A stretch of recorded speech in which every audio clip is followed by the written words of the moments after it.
জয়পুরহাটে এসেছি। জয়পুরহাটে আসতে আমরা হিলি হয়ে এসেছি।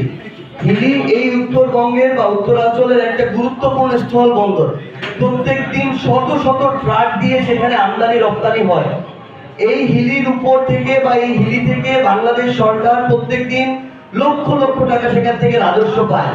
কিন্তু আপনি ওই হিলি বন্দর এবং ওই সংশ্লিষ্ট আশেপাশের 1-2 কিলোমিটার রাস্তা দেখবেন সবচেয়ে বাজে অবস্থা, প্রত্যেকটা রাস্তা ভাঙাচোরা।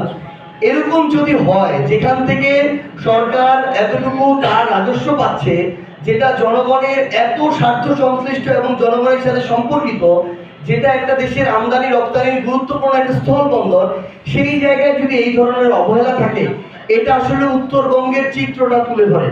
আমরা আহ্বান করব অতি দ্রুত সময়ের মধ্যে, এটা যদি রোডসের হাইওয়ে হয়, স্থানীয় সরকারের হয়, কিংবা অন্য যে কোনো মন্ত্রণালয় হোক না কেন, আমরা আমাদের জেলা প্রশাসক মহোদয় থেকে শুরু করে সংশ্লিষ্ট সকলকে আহ্বান করব, আপনারা অতি দ্রুত সময়ের মধ্যে এই সংশ্লিষ্ট যে ভাঙাচোরা রাস্তাগুলো আছে, আপনারা এগুলোকে রাস্তার রূপ দেন। এগুলোকে আপনারা মানুষের জন্য সহজ এবং ব্যবহার উপযোগী করে দয়া করে গড়ে তুলুন। এবং আমরাও এনসিপির পক্ষ থেকে এই বিষয়ে আজকেই লিখিতভাবে সংশ্লিষ্ট মন্ত্রণালয়ে কিভাবে ব্যবস্থা নেওয়া যায়, আমরা সেই উদ্যোগটি আমাদের জায়গা থেকে আজকেই গ্রহণ করব। আরেকটা বিষয় হচ্ছে, আমাদের এই উত্তরবঙ্গের 16 জেলার মধ্যে বেশিরভাগ জেলায় এটা আমরা দেখেছি, দক্ষিণে কিছুটা কম। আপনারা যদি ইভেন আপনাদের এই জয়পুরহাটে দেখেন, এখানেও 250 শয্যার হাসপাতাল আছে, সদর হাসপাতাল, যেটা চালু হয়েছে, কিন্তু সুযোগ সুবিধা আছে 100 শয্যার। পরবর্তীতে 150 শয্যার যে নতুন বিল্ডিং চালু হয়েছে, সেখানে ডাক্তার থেকে শুরু করে অবকাঠামো কোনো ধরনের আলাদা করে নতুন করে সুযোগ সুবিধা প্রোভাইড করা হয় না স্বাস্থ্য মন্ত্রণালয়ের পক্ষ থেকে, সরকারের পক্ষ থেকে।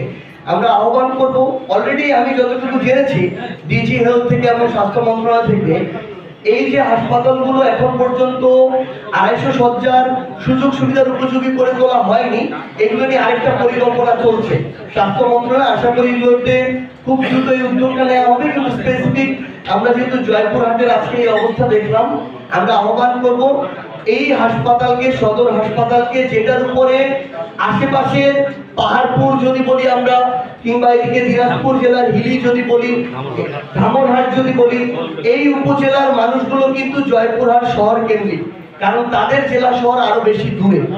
আমরা চাই যে এই হাসপাতালটাকে একটা স্বয়ংসম্পূর্ণ 250 শয্যার যেন হাসপাতাল হিসেবে অতি দ্রুত সময় গড়ে তোলা হয়, মানুষের জন্য এই স্বাস্থ্য নিরাপত্তা নিশ্চিত করা হয়। সবাইকে অনেক ধন্যবাদ।